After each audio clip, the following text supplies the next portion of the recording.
Assalamualaikum dear students, I am Dr. Ijaz Abbasi and you are watching My Escape Biology. Today we are going to study the vitamins. It is the third lecture regarding the components of human food. इससे पहले जो है वो first lecture में हमने carbohydrate, proteins और lipids को discuss किया था।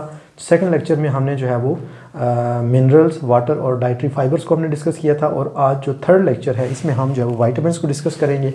वाइटामिन जो हैं these are those chemical substances which are required in very small amount but they are necessary for normal growth and development of our body.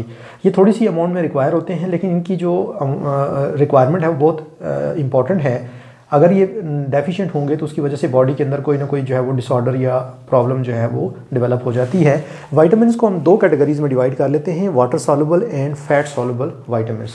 Water soluble में जो है वो विटामिन बी और सी शामिल हैं, जबकि विटामिन ए, डी, ई और के जो हैं ये जो है वो फैट सॉल्युबल हैं। बेसिकली ये जो वाइटामिन्स को नाम दिए गए हैं ए, बी, सी, ये बेसिकली जो है वो इनके ऑर्डर ऑफ डिस्कवरी पे हैं। जो विटामिन पहले डिस्कवर हुआ उसको विटामिन ए, दूसरे को विटामिन बी, तीसरे को विटामिन सी, चौथे को vitamin D and so on, इस तरह से जो नाम दे दिए गए। लेकिन बाद में जब इनकी केमिकल नेचर जो है वो मालूम हुई तो फिर इनको जो है वो इनके केमिकल नेम्स जो हैं उनसे भी पुकारा जाता है। लाइक विटामिन सी को एस्कॉर्बिक एसिड भी जो है वो कहा जाता है। सबसे पहले हम बात करेंगे विटामिन ए के बारे में। विटामिन ए जो है ये बेसिकली एक जो है वो फैट सॉल्युबल विटामिन है। विटामिन ए 1913 में जो है वो डिस्कवर हुआ और विटामिन ए जो है ये हमारी जो विजन है उसके लिए बहुत ही ज़रूरी है। ये हमारी आइज़ के अंदर मौजूद होता है और एक प्रोटीन जिसे हम ऑप्सिन कहते हैं उसके साथ विटामिन ए जो है वो कंबाइन करता है और उससे रोडोप्सिन बनता है।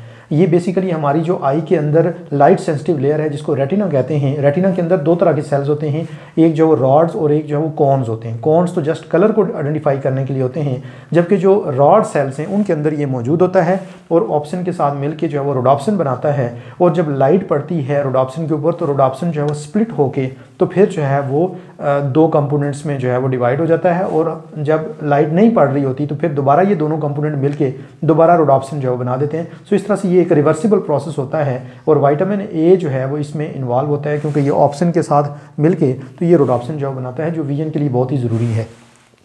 उसके अलावा ये जो है वो सेल डिफरेंशिएशन के अंदर इन्वॉल्व है।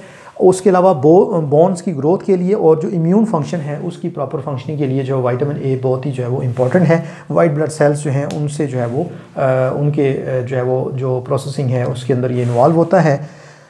विटामिन ए की डेफिशिएंसी की वजह से जो नाइट ब्लाइंडनेस कॉज होती है, ये एक टेम्पररी कंडीशन है जो विटामिन ए की डेफिशिएंसी की वजह से होती है। इनिशियली जो है रात के टाइम जब डिम लाइट होती है तो पर्सन जो है उसको सही तरह से नज़र नहीं आता और अगर ये कंडीशन प्रोलॉन्ग रहे तो फिर आहिस्ता आहिस्ता जो परमानेंट ब्लाइंडनेस की तरफ भी चला जाता है बंदा और उसे जो है वो दिन के टाइम भी फिर सही तरह से नज़र नहीं आता।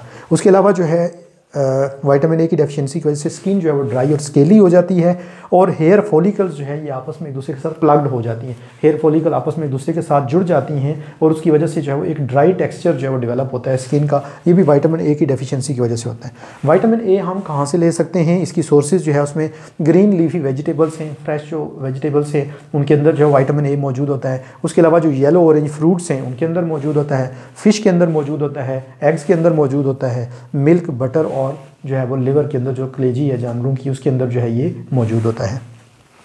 इसके बाद हम बात करेंगे विटामिन सी के बारे में। इसका जो केमिकल नेम है that is ascorbic acid. Vitamin C जो है ये कोलेजन फॉर्मेशन में इन्वॉल्व है।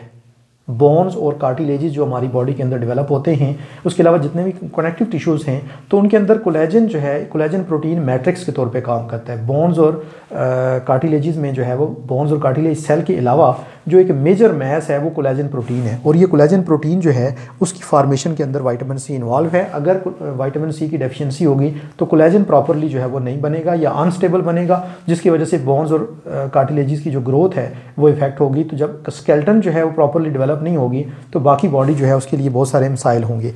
It is involve in wound healing. ये जो है वो वाउंड हीलिंग के अंदर भी इन्वॉल्व है। बेसिकली कोलेजन जो है ये वाउंड हीलिंग में इन्वॉल्व है। उसके अलावा जो है वो इम्यून फंक्शन के अंदर भी ये इन्वॉल्व है। सो विटामिन सी जो है इसका रोल जो है वो और भी बढ़ जाता है क्योंकि ये इम्यून फंक्शन और जो है वो वाउंड हीलिंग के अंदर भी जो है वो इन्वॉल्व है।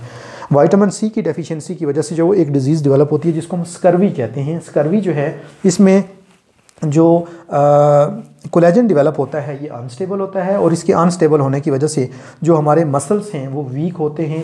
उसके अलावा जो है ये पेनफुल हो जाते हैं, जॉइंट्स हमारे पेनफुल हो जाते हैं, हमारे जो गम्स हैं ये जो है इनसे ब्लीडिंग शुरू हो जाती है। उसके अलावा जो वाउंड हीलिंग है वो बहुत स्लो हो जाती है, और स्किन हमारी जो है वो ड्राई और स्केली हो जाती है। सो ये जो है वो इसकी डेफिशिएंसी की वजह से प्रॉब्लम है।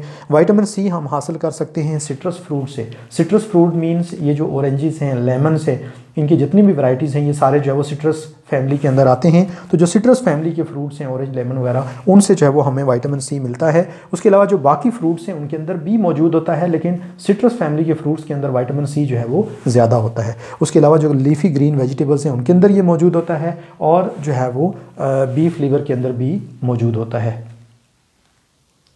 Next is vitamin D. Vitamin D जो है ये ब्लड कैल्शियम लेवल जो है वो हमारी बॉडी के अंदर रेगुलेट करता है। इसके अलावा ये जो है वो कैल्शियम और फॉस्फेट जो हैं इनकी ब्लड से एब्जॉर्प्शन जो है उसको इंक्रीज़ करता है, और इनकी बोन्स के अंदर डिपोजिशन जो है उसको बढ़ाता है। अगर फॉर एग्जांपल बॉडी में कैल्शियम की विटामिन डी की डेफिशिएंसी हो जाए तो बेशक आप कैल्शियम और फॉस्फेट जो है वो आपकी बॉडी में, आपकी डाइट के अंदर जो है वो ज़्यादा हों, वो आपकी बोन्स में डिपॉजिट नहीं होंगी, जिसकी वजह से आपकी बोन जो है वो स्ट्रॉन्ग नहीं होंगी। बोन्स के अंदर ये जो वाइट कलर है और जो स्ट्रेंथ है वो बेसिकली कैल्शियम और फॉस्फेट की वजह से हैं। ये दो मिनरल्स जो हैं ये बोन्स की नॉर्मल डेवलपमेंट के लिए बहुत ही ज़रूरी हैं, और विटामिन डी जो है ये इनकी ब्लड से जो बोन्स में डिपोजिशन करता है। अगर for example vitamin D deficient हो जाए बॉडी में तो उसकी वजह से बोन्स जो है वो वीक हो जाती हैं, बोन्स की प्रॉपर डेवलपमेंट नहीं होती। छोटे बच्चों के अंदर विटामिन डी की डेफिशिएंसी की वजह से रिकेट्स जो है वो डेवलप होती है। रिकेट्स एक ऐसी डिजीज़ है जिसमें विटामिन डी जो है वो डेफिशिएंट होने की वजह से कैल्शियम डिपॉजिट नहीं होता बोन्स के अंदर, और उसकी वजह से बोन जो है वो सॉफ्ट रह जाती हैं, और उसकी वजह से जो वो टेढ़ी मेढ़ी हो जाती हैं। इसी तरह से बड़ों के अंदर, एडल्ट्स के अंदर जब ओस्टियोमलेशिया एक डिजीज़ है जो कि विटामिन डी की डेफिशिएंसी की वजह से, कैल्शियम के डिपॉजिट ना होने की वजह से जो वो कॉज होती है। बोन्स ज़्यादा सॉफ्ट हो जाने की वजह से जो है वो बेंड हो जाती हैं और टेढ़ी हो जाती हैं। आपने देखा होगा अक्सर जो है वो एडल्ट या जो ज़्यादा एजड लोग होते हैं 80+ ईयर्स के, वो जो है उनकी कमर थोड़ी सी झुकी होती है, तो वो इसी डिज़ीज़ की वजह से होती है। अगर हम देखें सोर्सेज तो ये जो है फ़िश के अंदर मौजूद होता है, लिवर ऑयल के अंदर मौजूद होता है, मिल्क, घी और बटर के अंदर मौजूद होता है। चूँकि ये फ़ैट सॉल्युबल है इसलिए ये सारी जो है वो जो फैट्स या जो ऑयल्स वगैरह हैं उनके अंदर ये मौजूद है। उसके अलावा जब हम सनलाइट में जो है वो बैठते हैं या सनलाइट में हम जाते हैं, तो जब सनलाइट में मौजूद यूवी लाइट्स जो हैं ये हमारी स्किन पे पड़ती हैं तो उससे भी विटामिन डी जो है वो सिंथेसाइज होता है। So I hope so dear students, आपको ये जो है वो विटामिन्स के बारे में सारी चीज़ें जो है वो क्लियर हो गई होंगी। वीडियो को आप जो है वो ज़रूर लाइक कीजिएगा, चैनल को सब्सक्राइब कर दें और अपने फ्रेंड्स को जो है वो शेयर करें। Thank you so much. अल्लाह हाफिज़।